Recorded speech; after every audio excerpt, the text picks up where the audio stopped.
السلام علیکم جی، کیسے ہیں؟ امید کرتا ہوں سب پاکستانی بہن بھائی بزرگ سب خیریت سے ہوں گے۔ کافی دنوں بعد ویڈیو بنا رہا ہوں، اور ویڈیو بنانے کی ضرورت اس لیے پیش آ رہی ہے کہ انتخابات جو ہوئے ہیں 8 فروری کے، ان کو کافی دن ہو گئے، اور بہت ایسا لگ رہا ہے کہ سوچی سمجھی ایک سازش کے تحت میڈیا پہ، سوشل میڈیا پہ جو انتخابات ہوئے ہیں، ان میں جو اوریجنل مسئلہ تھا اس سے دھیان پوری قوم کا ہٹا کر اس کو شفٹ کیا جا رہا ہے، اس دھیان کو کسی اور طرف۔ کبھی کسی کو لانچ کیا جاتا ہے، کبھی کسی کو لانچ کیا جاتا ہے، کبھی مولانا کوئی بات کر دیتے ہیں فضل الرحمان صاحب، کبھی توجہ اس چیز سے ہٹائی جاتی ہے اس کے تھرو کہ جی پی ٹی آئی کدھر جا رہی ہے اور کدھر نہیں جا رہی، اور پی ٹی آئی کے جو بیک انڈیپینڈنٹس ہیں وہ کبھی حکومت بنانے کا اعلان کر دیتے ہیں، کبھی وہ اپوزیشن میں بیٹھنے کا اعلان کر دیتے ہیں۔ آج سونے پہ سہاگا یہ ہوا کہ آج کی تاریخ میں 17 فروری ہے، آج سیٹرڈے کا دن ہے، وہ جو کمشنر صاحب ہیں ان کو لانچ کر دیا گیا۔ تو اصل میں ہو کیا رہا ہے، اس چیز کے اوپر یہ میں ویڈیو بنانے کی کوشش کر رہا ہوں کہ ہوا بیسکلی یہ ہے کہ اس انتخابات میں، جو کہ پہلے سے یہ لگ رہا تھا کہ انتخابات نہیں، الیکشن نہیں بلکہ سلیکشن ہونے جا رہی ہے، اس میں مزید جو ہے وہ شک و شبہات پیدا کیے جا رہے ہیں۔ اس کی وجہ کیا ہوئی؟ وجہ یہ ہوئی کہ الیکشن کی رات کو ہی سب سے پہلے جماعت اسلامی کے کینڈیڈیٹس جو کراچی کے تھے، انہوں نے اس چیز پہ آواز اٹھانی شروع کی کہ ہمارے نتائج کو بدلا جا رہا ہے، اور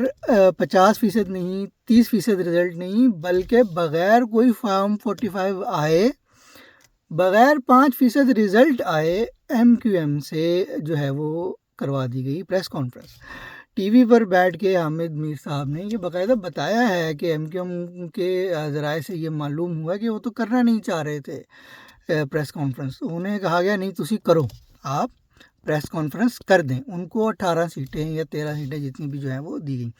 بہرحال یہ ویڈیو بنانے کا مقصد صرف یہی ہے کہ قوم کو یہ یاد دلایا جائے اور سب کو یہ یاد دلایا جائے کہ مسئلہ کہاں سے شروع ہوا۔ مسئلہ شروع ہوا جناب، آپ نے جماعت اسلامی کو جیتی ہوئی سیٹیں ہرانی شروع کیں۔ کراچی سے نیشنل اسمبلی کی 4 سیٹیں جو بڑے آرام سے جماعت اسلامی جیت چکی تھی، آپ نے وہ دیں ان کو۔ آپ نے 8 وہ سیٹیں جو پی ٹی آئی آرام سے جیت چکی تھی وہ دیں ان کو۔ تو اس طرح جو ہے وہ ایم کیو ایم تو کہیں نظر بھی نہیں آ رہی تھی، چوتھی 5ویں پوزیشن پر تھی، اور پہلا تھپڑ حافظ نعیم صاحب نے آپ کو مارا، جو انہوں نے اپنی خیرات میں دی گئی سیٹ جس پہ بقول ان کے کہ پی ٹی آئی کا کینڈیڈیٹ جیتا ہے، وہ انہوں نے واپس کی۔ دیر سے جماعت اسلامی جیت رہی تھی، میرے خیال ہے شب قدر سے، دیر سے، ہاں جی، اور باجوڑ کی 2 سیٹیں جیت رہی تھی، صوبائی اسمبلی کی بے تحاشا سیٹیں 8 کے 6 سیٹیں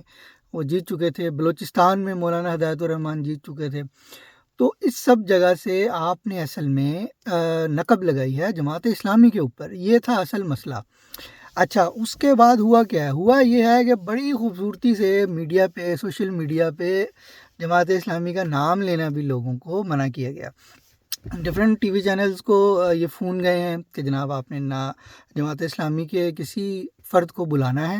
نہ یہ نام لینا ہے کہ جماعت اسلامی جو ہے احتجاج کر رہی ہے۔ اب ہو کیا رہا ہے، آج کی ڈیٹ میں جب ہم خبریں سن رہے ہیں ٹی وی پہ،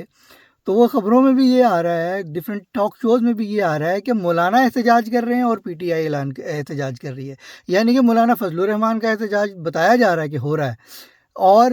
پی ٹی آئی کا احتجاج بھی بتایا جا رہا ہے نام لے کے، حالانکہ وہ ایک پارٹی نہیں ہے، وہ P T I backed independent ہے۔ وہ اتنا بھی بولنے کی زحمت نہیں کی جا رہی، وہ کہہ رہے ہیں پی ٹی آئی احتجاج کر رہی ہے اور جی ڈی اے احتجاج کر رہی ہے۔ بھائی جی ڈی اے کدھر سے آ گئی؟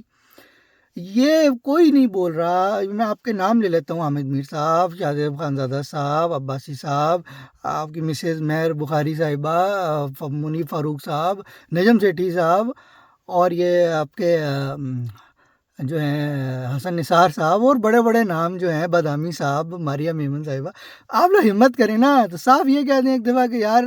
ہمیں جو ہے وہ منع کیا گیا ہے کہ نہ ہم جماعت اسلامی کا نام لیں، نہ یہ بتائیں کہ وہ احتجاج کر رہی ہے، اور نہ قوم کو یہ یاد دلائیں کہ یہ سب شروع کیسے ہوا تھا، نہ یہ یاد دلائیں کہ پہلا تھپڑ کس نے مارا تھا، نہ یہ یاد دلائیں کہ بلوچستان میں مولانا ہدایت الرحمان کیا کر رہے ہیں۔ تو آپ آگے ٹی وی پہ آپ لوگ، یا ایک سمپل بات ہے، ایئر وائی کے جو ہیں اونر یا جیو کے اونر، وہ آگے کہتے ہیں کہ جناب ہمیں منع کیا گیا ہے، تو ہم آپ کی معذرت قبول کر لیں گے انشاءاللہ، کوئی مسئلے والی بات نہیں ہے۔ پوری قوم کو، ہم سب کو پتہ ہے کہ کیا ہو رہا ہے، کیسے قبضہ کیا جا رہا ہے مینڈیٹ پہ، الیکشن کی جگہ سلیکشن کی جا رہی ہے، لوگوں کو ڈرایا جا رہا ہے کہ جی ماشاء اللہ لگ جائے گا تو کیا ہو جائے گا۔ وہ پیر صاحب جو ہیں حوروں کے روحانی پیشوا، یہ کس کی زبان بولتے ہیں یہ سب کو پتہ ہے، ٹھیک ہے۔ ماشاء اللہ تو اب اس ملک میں تا قیامت نہیں لگے گا، آپ اس چیز کی ٹینشن ہی نہ لیں۔ تو میری پھر درخواست ہے اپنے سب پاکستانی بہن بھائیوں سے اور یہ بڑے بڑے اینکر پرسنز سے کہ آپ اگر ٹی وی پہ نہیں بول سکتے تو یار آپ سب کے اپنے اپنے یوٹیوب چینلز ہیں، ویلاگس بناتے ہیں، آپ بتا دیں۔